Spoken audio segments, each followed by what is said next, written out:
Wysteria, energy twister.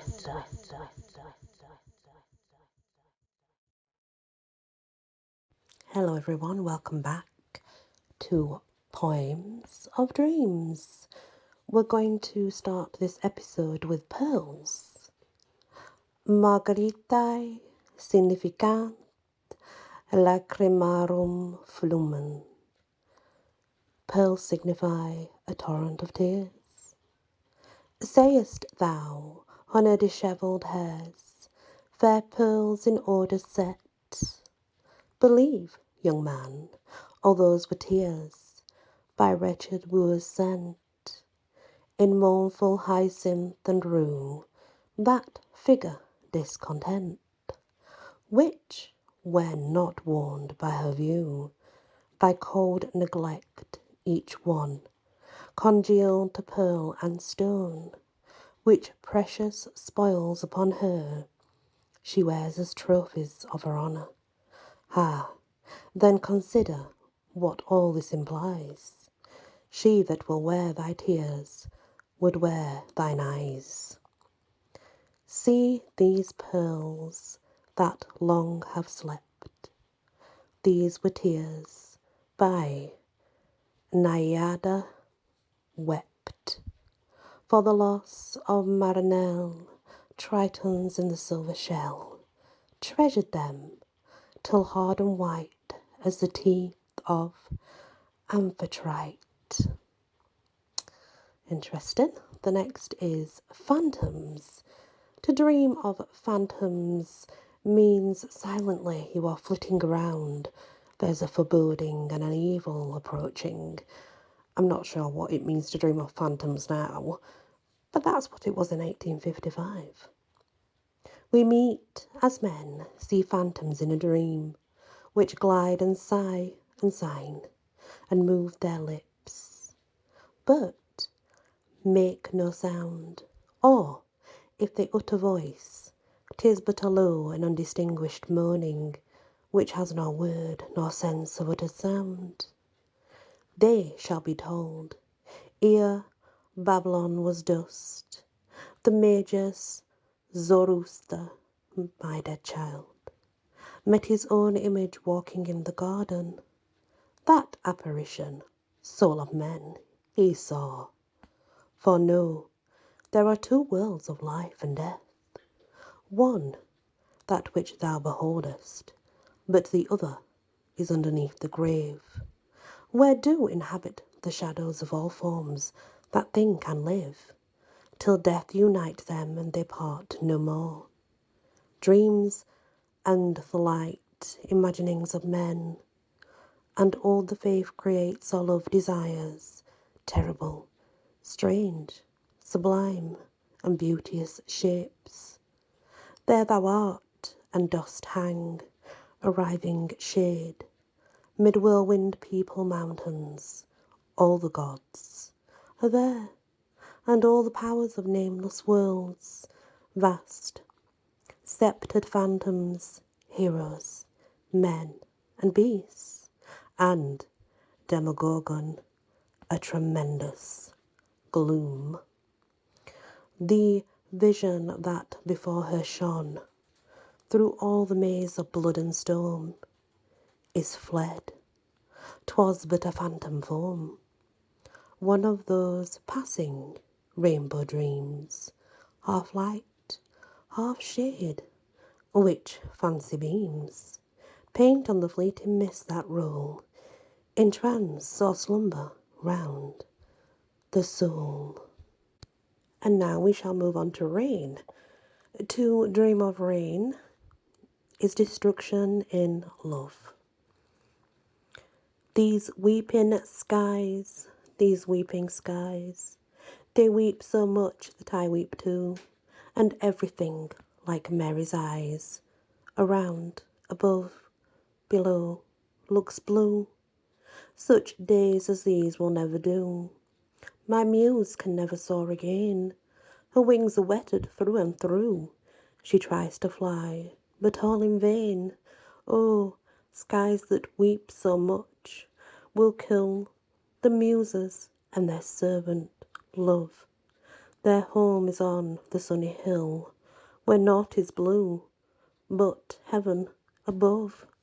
How beautiful is the rain after the dust and heat, in the broad and fiery street, in the narrow lane. How beautiful is rain, how it clatters along the roofs, like the tramp of hoofs, how it gushes and struggles out from the throat of the overflowing spout. Across the window pane it pours, and swift and wide with a muddy tide, like a river down the gutter roars. The rain, the welcome rain.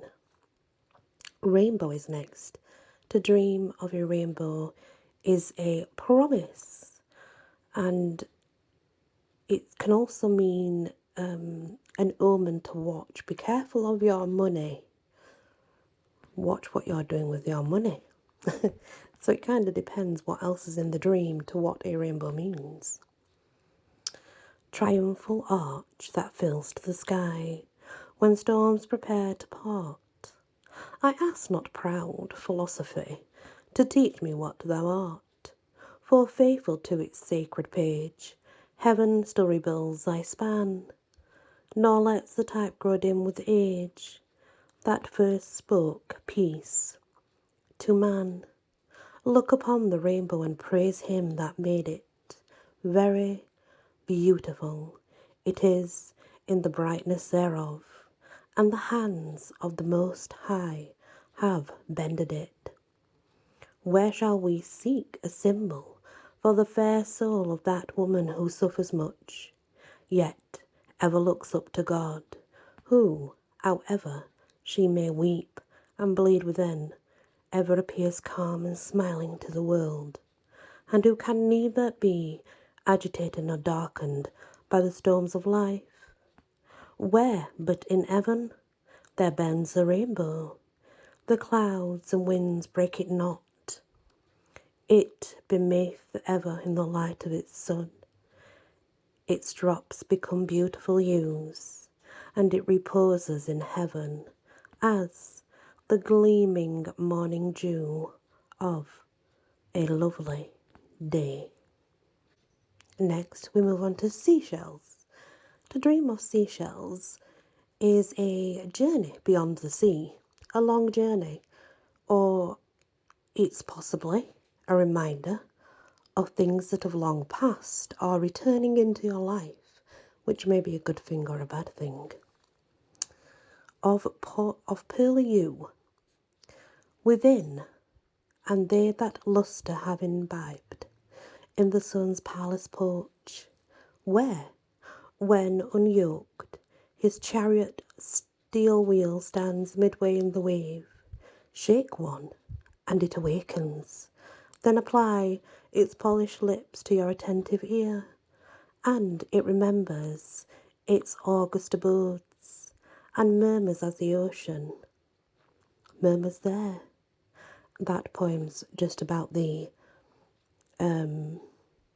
listening to the sea when you put the shell to your ear and you can hear the sea.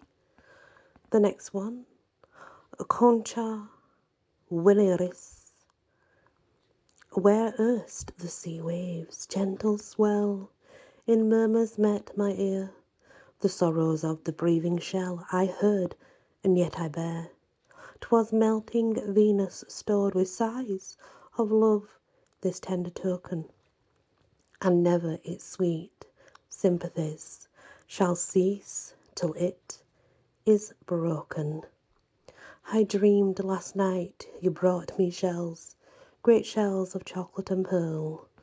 Oh, those long cones with open bells, use to put emerald locks in curl, and large white cups with scalloped rim, cut out like waves so sharp and fair. And if the sea had willed, though lost, their mother's mark they still should bear. Serpents and snakes. To dream of a serpent or snake back then was said to bring about something brutal, ill-natured, treachery from man, treachery from someone, A snake coiling and twisting back then was sickness and imprisonment. Killing them was an omen of victory and success. Snakes today, they are a sign that, well, they can mean fertility actually. And they are quite positive, are snakes. Snakes are very cunning, for example, and it's sort of, they come to you as to warn you that someone is doing you dirty behind your back, so listen to it when it comes. Treading on serpents, you will overcome your enemies.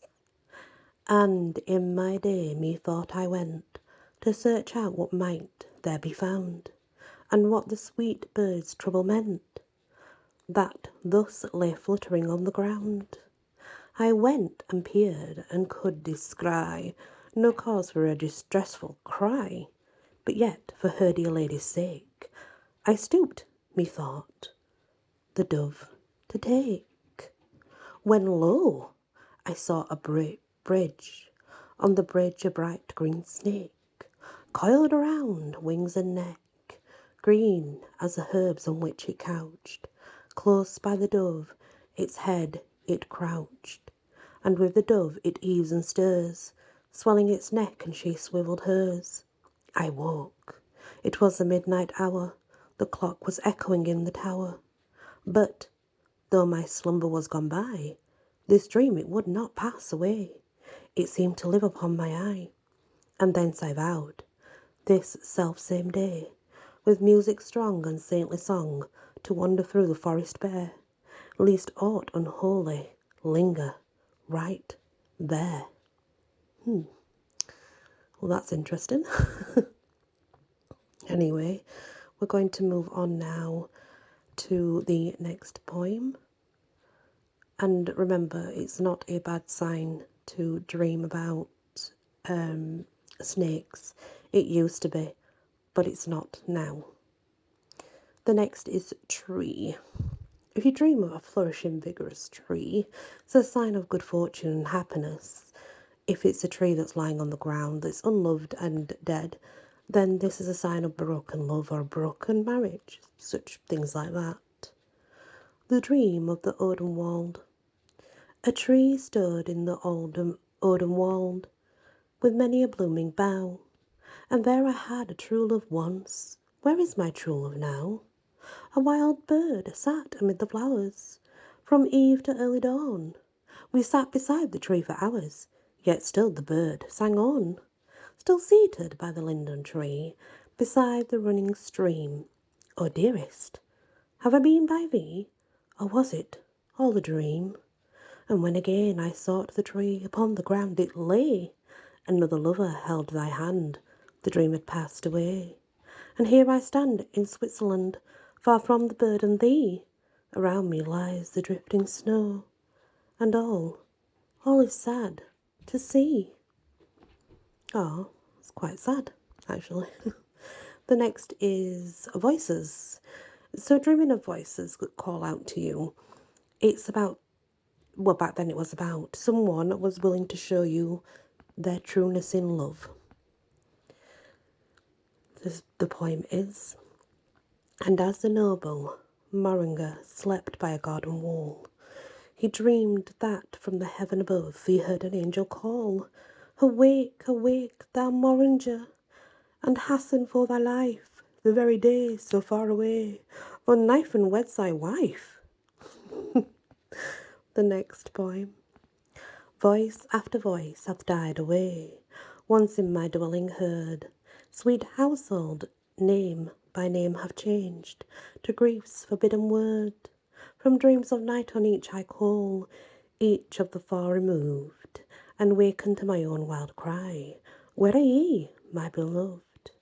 In the silence of the midnight, when the cares of the day are o'er, in my soul I bear the voices of the loved ones that goes before, and they, words of comfort whispering, tell they'll watch on every hand. And I love to list voices from the spirit land. But here my living life returned, I heard and in my soul discerned two voices in the air. And that's the end of this part, guys. Thank you for listening to Poems of Dreams and many blessings. Wysteria. Energy. Twister.